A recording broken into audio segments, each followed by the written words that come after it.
আফসোস, বশির জানতো না তুফান বাঘ না সিংহ না, তুফান রাক্ষস।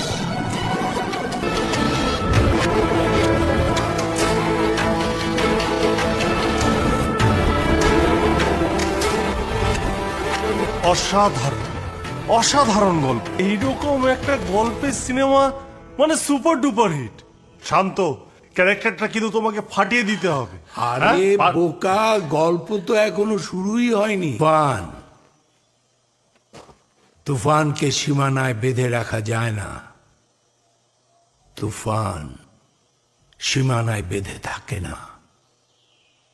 তাই তো তুফান এবার ছুটছে সীমানা ছাড়াতে, সীমানা বাড়াতে, টু দ্য ক্যাপিটাল সিটি। তাই যেন ছিলাম বশিরকে শেষ করার পরের গন্তব্য। তুফান এবার